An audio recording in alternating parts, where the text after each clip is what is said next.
Now, here is something that is not a problem right now, but it could become a generational issue if it's not dealt with.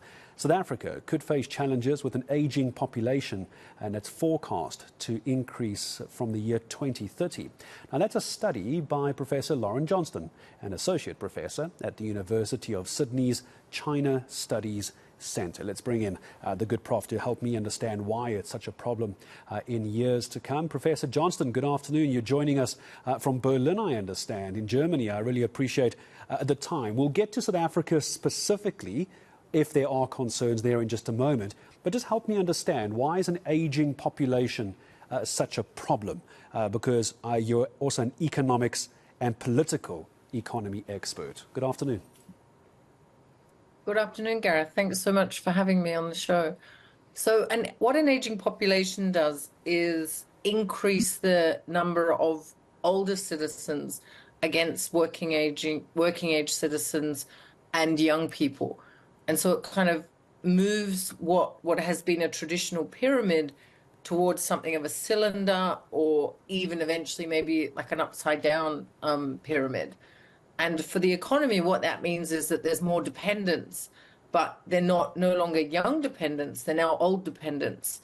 So often that means they need a lot more healthcare, they need pensions, and the working age population must be able, ideally, to provide that without interrupting the process of economic development. So why it's important for somewhere like South Africa is the same reason it's important in places like India, Brazil, China, Indonesia.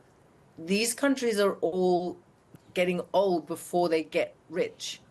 And so if you get old before you get rich, you need to be able to keep developing with a smaller working age population share, and while ideally providing the basics to this larger, older population. You need that not to derail your growth.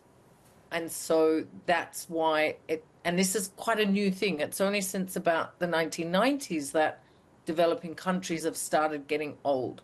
So this is why it's a kind of a new phenomena that developing countries need to internalize and endogenize into their development process. So essentially, the aging population, I suppose one could read into it and suggest the aging population will ultimately put more pressure, I want to say more pressure economically, on the working age population. Is my understanding correct? And just how much danger are we in South Africa, Prof? Yes, it definitely does put more pressure. I mean, it puts pressure on the working age population to care for older citizens, if there's more of them to care for, and it puts pressure on them ideally in a country where there are resources to allocate to their welfare, to their pensions, to their healthcare needs, to their later life needs, and so on. So in order to fund that sustainably and affordably, especially in a country like South Africa with such extreme inequality, there's a need for some distribution of resources around that, and those resources need to be created by someone. And once you're in an aging population, then the share of working age population people is a little smaller, and they need to therefore be more productive per capita. I suppose. And in the case of South Africa, just sorry to come back. So it's in this BRICS context. When South Africa was chair of BRICS last year, one of the clauses in the communique was that the BRICS would cooperate in the area of population structure and development.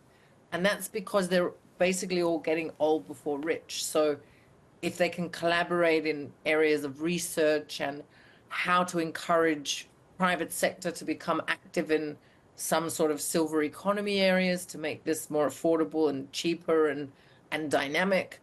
And in the case of South African BRICS context, it's the youngest of the BRICS. But South Africa is nonetheless older than, for example, China was in 1980 and in the 1980s, when it realized it would get old before rich. So, this was an accident of the one-child policy. After the one-child policy, China thought, well, what are the consequences of this going to be? And they realized there was no way they could get rich before they got old. And so they kind of tried to work that into their development as best they could over time. So that's why you have this cadre of kind of one-child policy kids who are super educated compared to their parents. Pensions are low. So South Africa might not have the same aging rate and aging profile and perhaps more immigration, but still a higher share, a growing share of elder citizens and more pressure on younger workers. And even sometimes, say in the case of Brazil, like there might be pressure to give money to the elders because they need it. But then that can stagnate growth because you can no longer put money into research and development and young people, which is maybe even more like rich countries now. Yeah, it almost becomes this debate because you then have those at working age supporting those who are perhaps retired of an older age, when in fact the working age population should be putting that money away back into the economy, back into research, back into their own pensions, back into their own retirement, and you almost find yourself in a bit of a hamster wheel, don't you, Prof? And I'm sorry for interrupting. I was going to ask you about BRICS, and actually you beat me to my answer, so thanks for doing that. I want to ask this, though. So if we also use BRICS and digitization trends, if we look at BRICS populations, development agendas, all these very fancy terms coming out, couldn't we see more South Africans of all working ages? Maybe there's a discussion around retirement age here that could come in here somewhere. That all working age people be given better opportunities for education and further training in a new form of digitization and education that I imagine would extend, you could call it the working lifespan of all South Africans. Sure. And I mean, it varies. Singapore is actually a good model for this. Singapore has an extremely aging population, a very low total fertility rate, well below 2.1 for a long time. So the population's not replacing itself without migration. And they have a lot of resources and they encourage companies to foster sort of midlife re-education, as if you could almost do your master's degree in the middle of your career rather than after your undergraduate degree.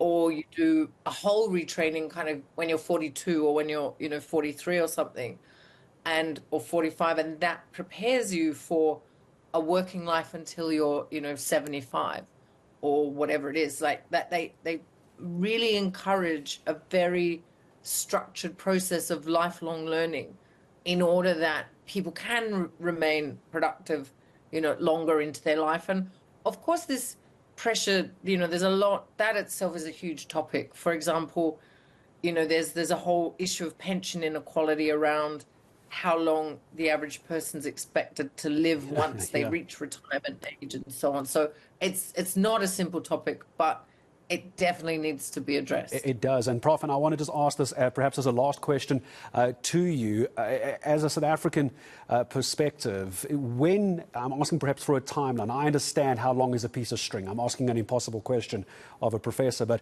in your mind for South Africa specifically, is there a timeline here that you would like us to start getting better at this? Let's say by 2030, by 2040. If you look at the 15 to 64-year-olds, we have one of the graphics here that's 65.56%. It's a lot, but they too will get old, possibly before they get rich. What's your timeline for us to fix this in SA? Well, I think it's as soon as possible. Like, it really, economics and demography just are co-integrated continuously. So it should be done now and always. So it's true that in 2030, South Africa becomes an aging population, and then it's expected to have 29, 30 years by the time it's an aged population. That's a UN projection. That's not long to adjust to those changes of having 14%. France had something like 80 years to make the same adjustment, or 100 years. South Africa will just have 30. So there must, I actually, the report I wrote is for the South African Institute of International Affairs called Poor Old BRICS. So I encourage those interested to have a look at that report. And Prof, and I'm going to send all our viewers as well to your paper that you wrote, or at least the article discussing your paper on theconversation.com. I'm sure you can go and find it. South Africa's aging population comes with new challenges, how best to adapt from them. My biggest thanks out of Germany for us today, Professor Lauren Johnston from the University of Sydney, talking about what needs to be done when it comes to improving the longevity of the working age South Africans and also how that can improve our economy as a country.